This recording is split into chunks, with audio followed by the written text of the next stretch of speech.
you talked a little bit about Sondra Locke. Do we think the Sondra Locke story and suit and everything is kind of the most controversial part of his story? For me, it's certainly the ugliest.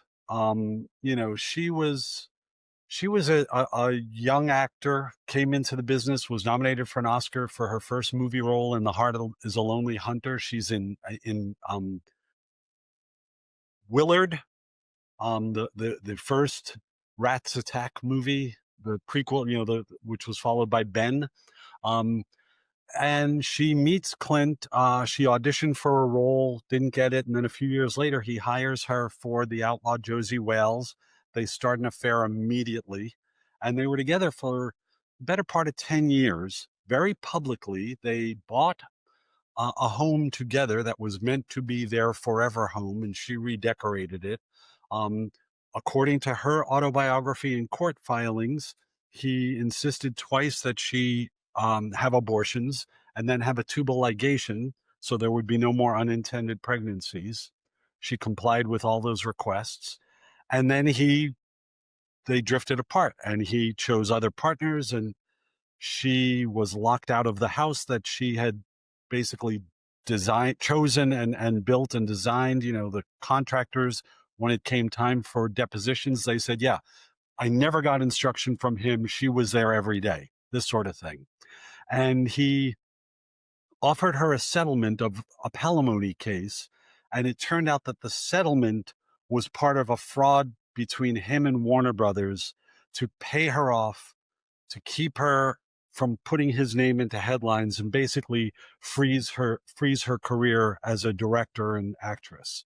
And that became public, and that was the second trial. It was just a really ugly thing, and it was indisputably a case of him exercising his power, his privilege as a movie star, as a man of influence in their industry, as the holder of the purse strings. It's just really ugly, and you know Sondra Locke is a complex person.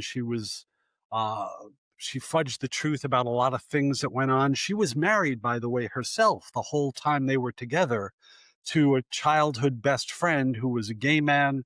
They never consummated their relationship. They were traveling together as actors. And then when she came to Hollywood, he came with her. And the only way to explain that to the world was that they were married uh, in the late 60s. There's if you were to run people out of Hollywood for one or both of the partners being gay and being married to hide that, you would have no movies. Yeah. You know, so she was not. She lied about her age. She dramatized a lot of things about what happened to them. Third parties were like, well, not so much. But that said, she was mistreated from the moment that Clint decided he was done, and he was about to get hit with a massive uh, settlement, a jury finding penalty against him for what he and Warner Brothers did to her. And by the way, there was a third trial, and Warner Brothers was found guilty of defrauding her and paid her somewhere in the neighborhood of $15 million. It's remarkable. It's also, I mean, it's kind of amazing that they were able to prove that, because like part of the suit was like, I was given this deal to produce, like a development deal or whatever it was, to sort of like, but then every project kept getting rejected. And so she's kind of saying like, I know that Clint is making, like, it's, you guys are screwing me. It's a tricky thing to prove, because there's like, there's lots of movies that don't get greenlit. There's lots of projects that, we'll try to know, but I guess there was enough of a paper trail, Somebody, ironically, somebody on the whoever was doing the accounting for Unforgiven accidentally put the payoff money to Sondra Locke that Clint was paying the studio to pay to Locke, claiming to be the studio's money, showed up in that budget. Oh, And wow. in discovery, in the suit against Warner Brothers, that paper came up, and they had them dead to rights. There was no reason for Clint Eastwood to be paying Warner Brothers $500,000 a year, other than the $500,000 that they then paid to Sondra Locke. Right. And That's no wild. nobody could deny that. um, so, as we're sort of getting towards the end here, what do you see as like the major? Do you see his career as having kind of like big eras? I mean, obviously, the sort of obvious one would be like his early Western era, between the Sergio Leone and Rawhide, and then you mentioned like Tightrope and what other one did you talk about? There's one that was right around Tightrope time.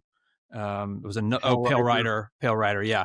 And it seemed to me like there's a few turning points. Like that era seemed to be like the first time when like, oh, he started getting some real respect.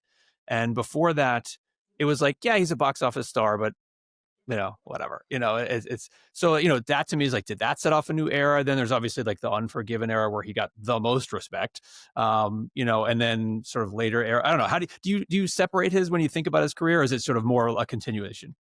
There's a period where he was a Western actor. Even Dirty Harry, was one of is really the only movie where he plays a contemporary. His first movie where that was a hit, where he plays a contemporary guy. Dirty Harry and Play Misty for Me came out right around the same time, and he had made one or two films prior to that where he wore 20th century dress, and they were small films. Coogan's Bluff, which is he's wearing a cowboy hat. He's in New York and he's riding a motorcycle instead of a horse, but it plays like a Western. Dirty Harry also plays like a Western in a sense. But there's a Western era, then there's a superstar era, and then there's an era where he just starts to become serious about his art. And he starts directing more frequently than acting, and he's only acting for himself. Pretty much after Unforgiven, he appears in the Line of Fire for Wolfgang Peterson. He appears in a movie called Trouble with the Curve for Rob Lorenz, who was a longtime producer of his, who was making his debut as a director. But other than those two, he directs every movie that he's in, and he's directed more movies that he's not in than that he's in. He will take a role if it's perfect for him, such as Million Dollar Baby, The Mule, Cry Macho. Though he's not in Juror Number Two, his most recent film. He could have been sat there in the jury box. He would have distracted people. Um, so like there's definitely a move from being a working actor to a superstar to an auteur, someone with a set of themes. And you can see the themes. Like in the 80s, he makes Bronco Billy, Honky Tonk Man, Bird, and White Hunter Black Heart, which are all movies about artists who are so driven that they ruin the lives of everyone around them and their own life to get their art made. And then he starts, after Unforgiven, almost every movie he makes is about an act of violence or an act of cruelty that has repercussions in the lives not only of the victims but of the perpetrators. Million Dollar Baby, it's a punch. Mystic River, it's assuming that someone is a murderer. American Sniper, the most decorated soldier, sniper in American history, cannot live with himself. And these are the themes. He also does a lot of movies. There's this period that begins around the time of American Sniper, Sully, Richard Jewell, J. Edgar, movies about true stories, Changeling, that show something wrong in the system. Sully does something heroic, and he's basically on trial for a couple of weeks. People thinking, oh, you could have made it back to the airport. Yeah. You know, um, and how crazy is it that Clint Eastwood, who went down in the Pacific as a GI in Right? What? 1952, gets to live long enough to direct Sully, and Sully's a crackerjack movie.